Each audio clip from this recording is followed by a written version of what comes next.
I'm Jimmy Lewis with Dirt Bike Test, and this is the Can-Am Origin.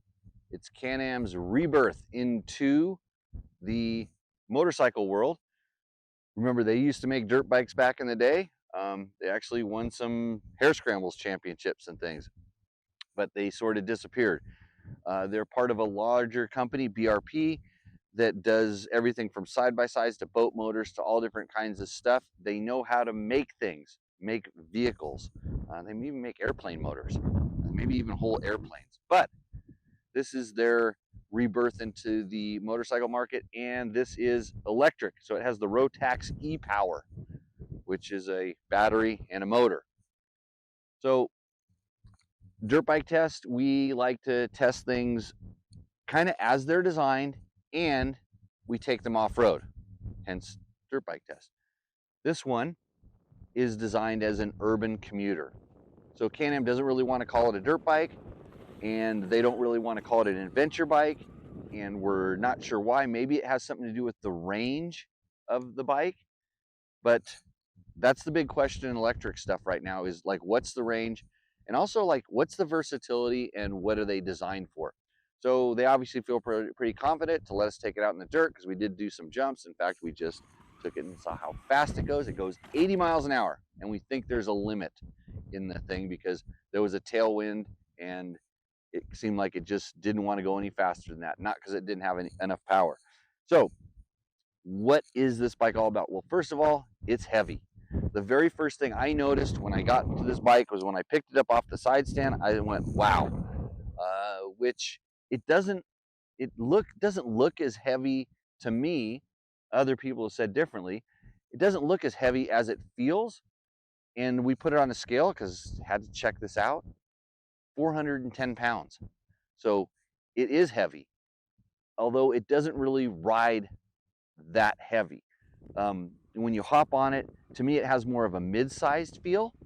It's more around, I would say, CRF 300 size, and maybe that's the rider compartment more than anything else, but it is roomy. It is kind of slim and ergonomic. It's nice, but it doesn't have big adventure bike feel at all, and maybe it feels a little bit smaller than like what we call conventional dirt bike size, although it is bigger, bulkier, kind of in this area. Another thing I noticed right away is this thing does not have a cheesy or chintzy, we'll call it Chinese bike build feel. It has the kind of feel like it seems like it's got some quality to it. One of the quietest drive systems I've ever heard, which I mean, I don't hear much. You know, you hear noise, you hear the tire hum and stuff like that, but you're not hearing chains slapping around. When you jump it or land, you get the bottom out clank, but you don't get other stuff that's flopping around. All the stuff around here feels like a pretty well-built package. Of course, we will test that. We do have one broken off turn signal over here. Not sure how that happened. and But they've equipped it with Dunlop D605 tires, which are a dual sport kind of open block pattern, which means you can take it out in the dirt and do some stuff. And everybody wants to know, like, how's the power? So in our little bit of riding we've done so far, it's got good power. Like most electric motors, it has pretty good ramp up and acceleration, really good torque from very, very low RPMs. It's very quick. In fact, it's as quick. We have a KTM 390 out here. If you have that KTM 390 almost at peak power and then you go to accelerate, that's how quick this bike is. If you're off of peak power and you do like a roll on, it smokes the KTM. So it's not slow, and it has different drive modes which we played with. There's normal, rain, eco, off-road, off-road plus. The sport mode is pretty sporty. It gets the bike up and running and does all of the things that you think it should. And then onto the suspension.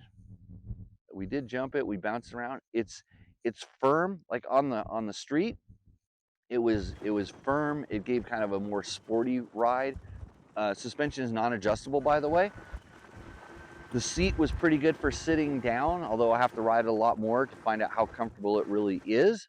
It's okay to stand up in this bike when you're riding in the dirt. It's comfortable ergonomically to stand up, but the suspension seems like it's doing a pretty good job, especially considering the weight. And then, you know, when we jumped it, we were able to get it to bottom out, but it was plush and kind of did what it was supposed to be doing. I don't know that the person that's buying this bike wants to get into tuning the suspension. I think you want to hop on it, go for a ride, not make any noise, and then, just like me, want to know how far can I go. So that's what we're going to find out.